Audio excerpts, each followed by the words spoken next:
Welcome to the third part of the light series. In the first and the second part, we have already covered some of the most important topics of light. In this part, we are going to cover the remaining important parts related to the light chapter. So, without further delay, let's soar the sky.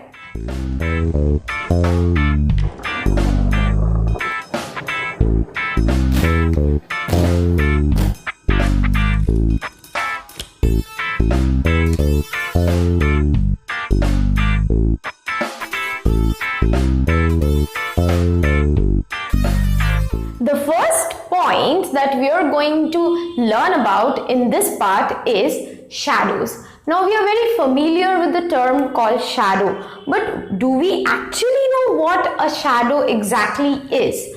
Before we go into the definition, I will just try to give you a brief explanation about what a shadow exactly is. When light falls on an object and it is not being able to pass through that object, it is unable to pass through that object, due to which it reflects back. But what happens is, there is some kind of darkness that blocks the path of light. That darkness is forming in exactly the shape of the object that has actually blocked the path of light. That darkness we call as shadow. So here is the definition. Let's come here and see what it is. When light comes in front of an object through which it cannot pass and thus gets blocked, as I told you. As the light is blocked, the area behind that blocked path will be in darkness. This darkness will exactly shape like that of the object and we call it a shadow. For example, if I keep my hand, see, there is light above me, and if I keep my hand like this, the light is unable to pass through my hand and reach behind the board. So just behind my hand, there is a darkness, a dark thing which is shaped exactly like my hands and my fingers. This I call a shadow. Same way, if you are in front of a light, many times you see that you are crossing a street and there is a street light, it's falling on you. You can see your shadow behind or in front or at the side of you, depending upon the position of the light from you. The shadow of yours will be exactly shaped like you are. So what are the various types of shadows that we can learn about? The first point is, there are three types of shadow. The first is formed by a point source of light. Now, what is a point source of light? When light comes from a very small point, a small ray of light or a beam of light coming from a point is said to be coming from a point source of light, and the shadow formed due to that point source of light is the category number 1. Number 2 is formed by a larger source of light, a broader source of light. Say for example, a bulb, a torch or anything that is falling on an object would be a larger source of light. This is the second category. The third category is formed by both of the above, both the point source and the larger source. So the points, for the point source of light, you can refer to this particular diagram. As you can see, it's well explained over here. For the second point, there is again the diagram over here formed by a larger source of light, and for the third, formed by both of the above. Here is your diagram for the third category. What are the parts of a shadow? The first part is the region of complete darkness or shadow known as umbra. So when we see any shadow, there are basically two parts. One part is the region of complete darkness, which is known as umbra, and the other parts are the region of partial darkness, or not that much dark, a little bit less dark. That region of partial shadow or darkness is called penumbra. So there are two parts, the region of total darkness and the region of partial darkness. Here in this diagram you can see light from that torch is falling on the ball and the shadow is casted over here. So there are two shadows, the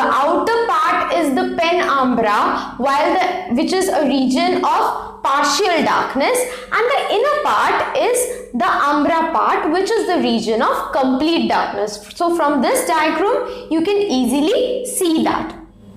Now umbra and penumbra, both are very unusual sounding words.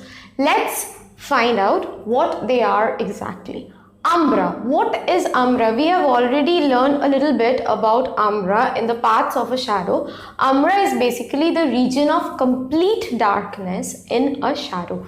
So if we consider about the definition, this is a very useful definition. Usually you won't find this particular definition in your textbook, but you can just pause the video and take a note down of it, because this covers all the important points of umbra. First point, the region of complete darkness in a shadow. Umbra forms if the light comes from a point source. Now, just a few seconds or minutes back, I told you about the types of shadow, that shadows can be formed due to two factors. One, the point source of light, and the second, the larger source of light, or a third, a combination of both of them. So when the light is coming from a point source, then only we can see umbra is forming. Umbra, or the region of complete darkness, a shadow that is completely dark. Anyone standing in the umbra zone won't be able to see the object at all. Now what do we mean by this? Now if the light is coming from a point source, it is hitting a surface which is not being able to cross, and it is casting a region of complete darkness, shadow, umbra, just right at the back of the object. Now by chance, if somebody is standing in that particular region of complete darkness, he or she won't be able to see the object, or rather see anything in front of him, because of that complete darkness. I will explain this to you again with the help of a very simple experiment. Let's see if you can understand that.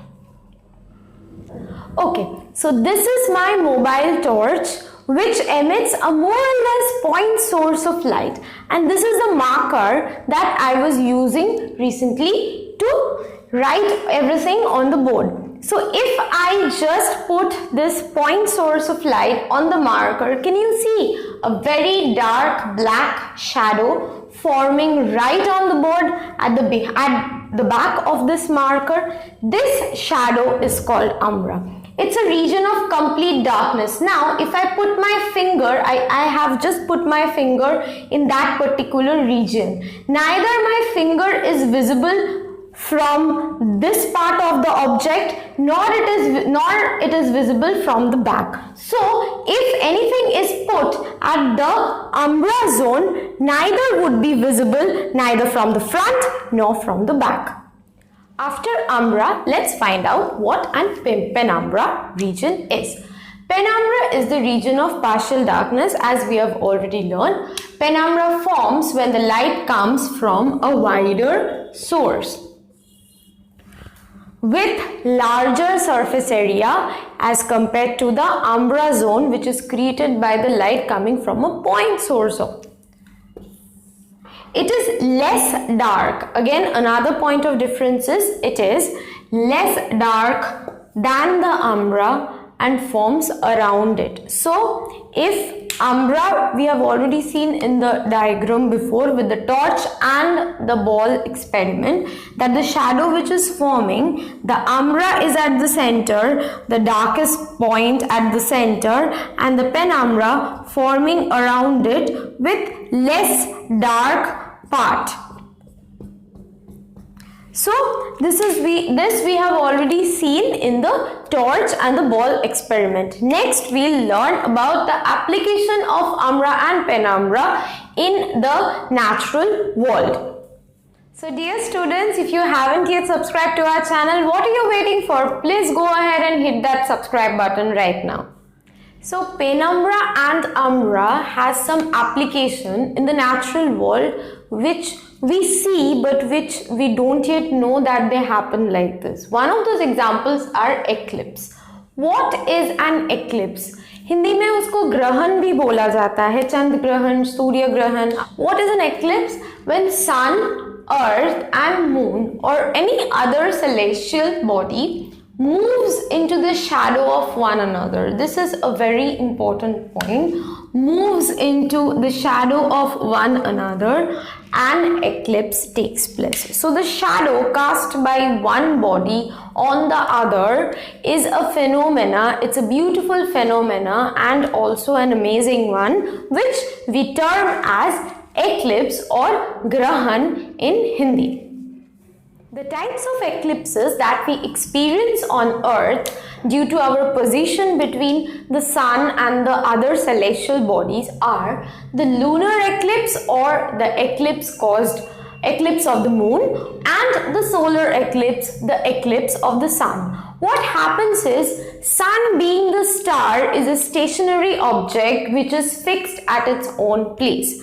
But Earth and its natural satellite moon both are revolving around their fixed orbit, and due to those revolutions sometimes they comes in between the path of one another and hence cast a shadow on the other object, and due to these shadows either a lunar eclipse occurs or a solar eclipse occurs. Now we'll go to the definition of these two.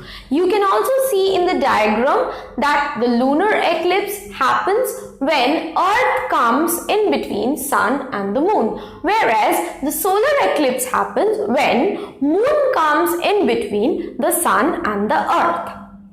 Let's talk about the first eclipse, and which is a very common eclipse called lunar eclipse or Chandra Grahan. Lunar eclipse or the eclipse of the moon, you can very easily understand that it is very closely related to the moon. So what is the definition?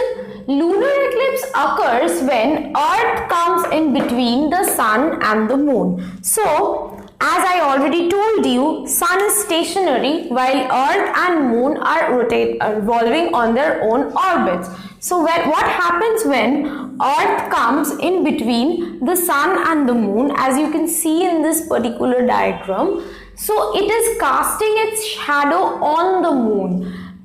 Casting its shadow on the moon. So what is happening is, it is completely blocking out whatever rays that is sun providing to the moon, so that moon is reflecting back and we can see the moon, that those rays are completely blocked out by the shadow which is casted by Earth.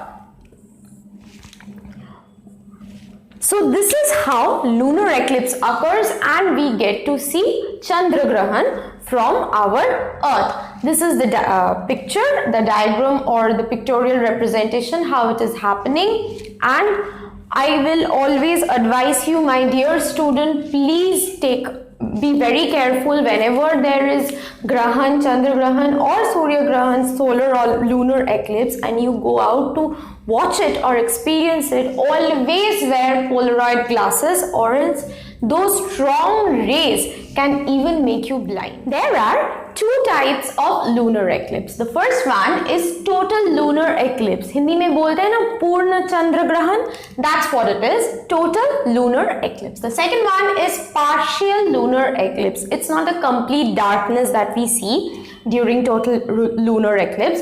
During the partial lunar eclipse, a glimpse of the moon is being seen. So the picture for the total lunar eclipse is right over here, and the picture for the partial lunar eclipse is over here. So, total lunar eclipse. What is a total lunar eclipse or Purna Chandra Grahan? Let's come to the definition. During a full moon night, you need to have a full moon. That's the first condition to experience a total lunar eclipse. When the Earth comes exactly in between the sun and the moon, as you can very well see in this particular diagram. They are exactly in the same straight line, so that both of them, that is the sun and the moon, are at two opposite sides of the Earth, right?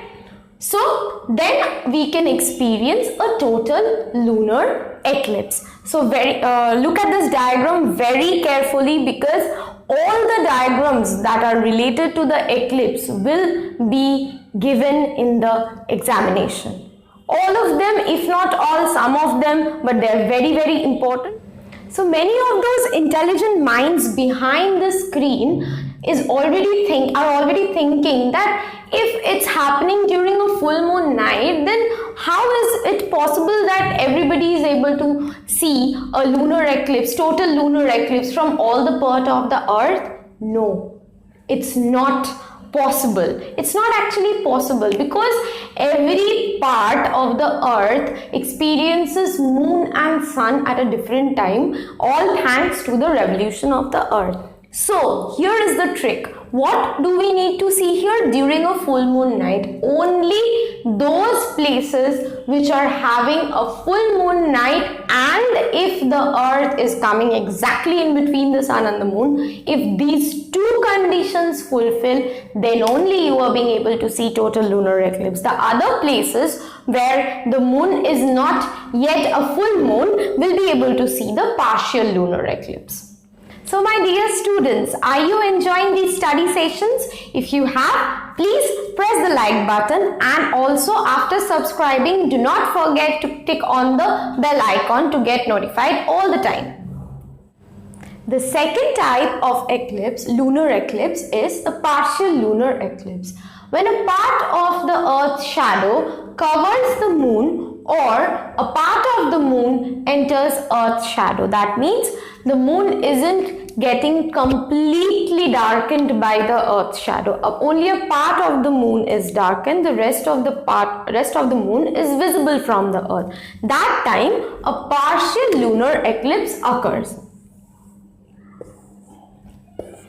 Here is the picture of it. Again, take down a note, or you can pause the video and draw it in your copy so that you can apply it in the examination hall. अब आते हैं सूर्य ग्रहण पे और solar eclipse. Solar eclipse or eclipse of the sun. How does it happen? When the moon comes in between Earth and the sun. Just as compared to the lunar eclipse where the earth was coming in between sun and moon, here the moon is coming in between the sun and the earth. So what happens then? That particular time, the shadow of the moon falls on the sun, and from earth we aren't being able to see the sun. The sun gets blocked by the shadow of the moon, hence the term solar eclipse or Surya Grahan. What are the various types of solar eclipse? The first is total solar eclipse or complete solar eclipse, where we aren't being able to see the sun at all. The second is partial solar eclipse, where a part of sun is visible. The third and the last one is annular solar eclipse, where the outer rim of the sun appears to us like a ring of light. Here are the pictures for total solar eclipse, partial solar eclipse and annual solar eclipse. Please pause the video and take a note down of it. These are the definitions of the various types of solar eclipse. The first one, total solar eclipse. Now what is total solar eclipse or Purna Surya Grahan? Let's see.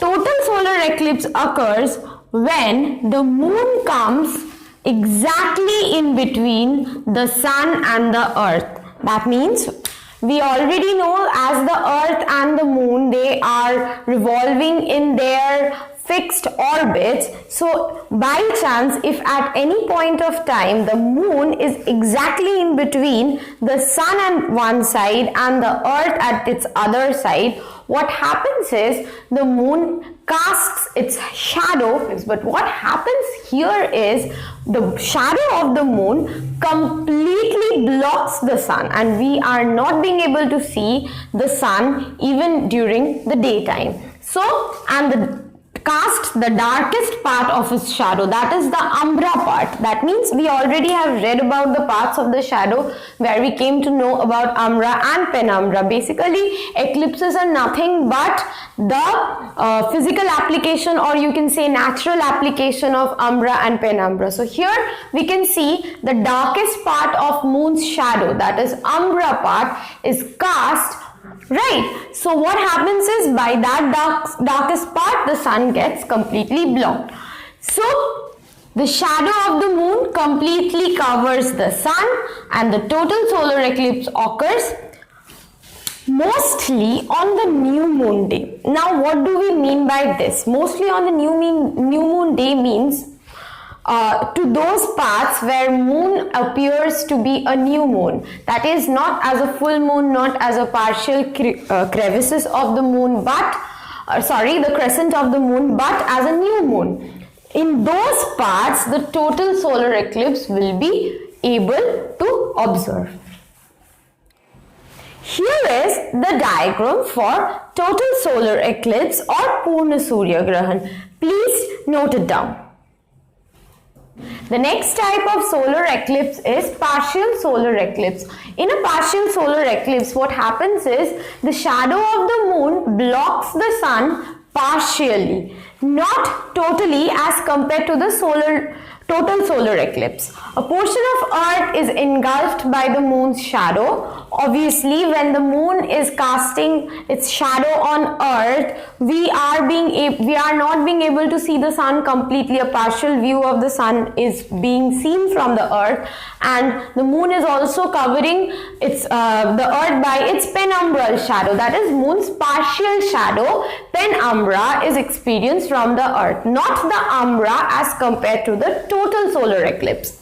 Though the moon is in between the sun and earth, but unlike total solar eclipse, it is not in a same straight line. We have seen in total solar eclipse that the sun, the moon and the earth, they fall into a same straight line. But here, though it is also another type of solar eclipse, they are not into a same straight line. So here is the diagram for partial solar eclipse. Please carefully look into this diagram and check what are the differences and how you can draw it. So my dear students, if you have any doubts regarding anything, please type in your doubts in the comment section, and if you have liked the video so far, hit the like button. The third category of the solar eclipse is the annular solar eclipse. This is a very amazing and beautiful phenomenon that is being observed very rarely on earth. What is an annular solar eclipse? This is one kind of solar eclipse where we are being able to see just the outer rim of the sun. Entire sun is engulfed by the shadow of the moon, leaving apart just a bright rim outside. So let's see what's its definition.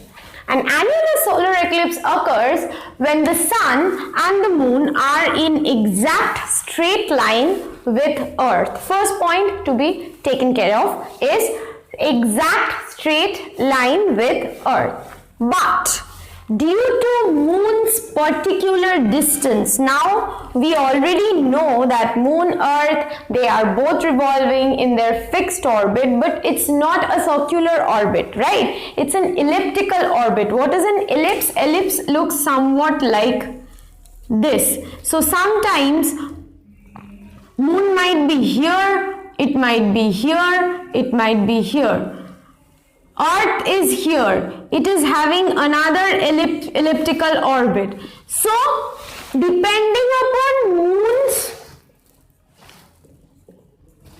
moon's distance with earth and the sun, that is a very important factor for this particular eclipse. Only at some particular place where moon comes in such a distance, moon has such a distance from earth and from the sun, what happens is its shadow or apparent size is smaller than the sun. It is not big enough to completely engulf the sun. It is apparent size is smaller than the sun. Hence, it covers only a central circular portion. Instead of covering the entire sun, what it does, it just covers the central circular portion, leaving a bright ring around it.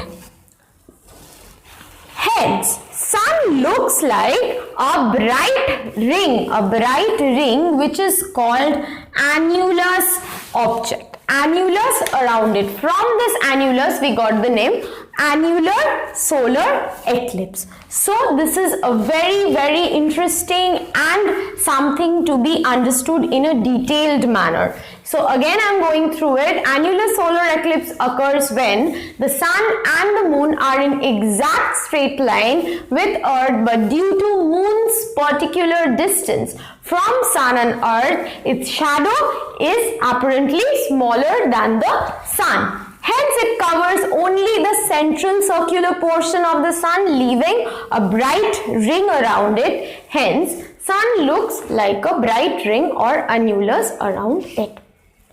So, I guess you have understood this, and this is also the diagram. Please look at this diagram.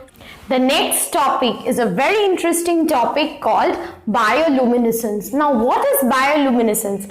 My dear students, have you ever seen the fireflies? Have you ever went to any countryside and during the dusk period, you would see little worms, little flies which are glowing? Yes, I'm talking about fireflies. But do we actually know what causes the fireflies to glow so beautifully? The answer is bioluminescence. What is it? The production and emission of light by a living organism is called bioluminescence. This occurs due to certain biochemical reaction within their bodies. There is certain chemical reaction and biological reaction occurs inside their body, due to which they produces certain kind of light which glows. For example, we already know about fireflies. There are certain marine creatures like anglerfish, glowworms, etc. These are the diagrams, pictures for it. White light, or the light that we generally see, is comprised of various colors. It's not exactly the white light that we see. So, when white light is passed through a glass prism, it splits into rainbow pattern. What is a glass prism? Glass prism is a glass pyramidal structure. It looks somewhat like this. So you can see the picture of the glass prism over here, and when the light passes through a glass prism, it splits into rainbow pattern. That means the 7 colors that we see in a rainbow, we can also see here. The prominent colors of white light that can be seen over a prism are violet, indigo, blue, green, yellow, orange and red. That is the Vibgyor pattern. So what are the important points? White light comprised of various colors. As whatever we see is basically due to the light falling on it, so the colors that we see are also divided into according to the basis of light. So what are the primary colors and secondary colors? Primary colors are the 3 colors which cannot be made by mixing any other color, whereas the secondary colors are those colors which can only be made by mixing the primary colors. Now let's come to what are the primary colors. Red, green and blue. These 3 are the primary colors. Primary colors, if we mix them, red, green and blue, if we mix them, we can get the white color. If you mix the color palettes of red, green and blue, you can see you will get a white color. Now, what are the secondary colors like yellow, like orange, like pink? All these colors come by mixing the primary colors. Like if we mix red and white, we get pink. So here we finish the chapter of light in this 3rd video, which also comes to an end. In the next video, we are going to discuss all the probable question and answers from this chapter.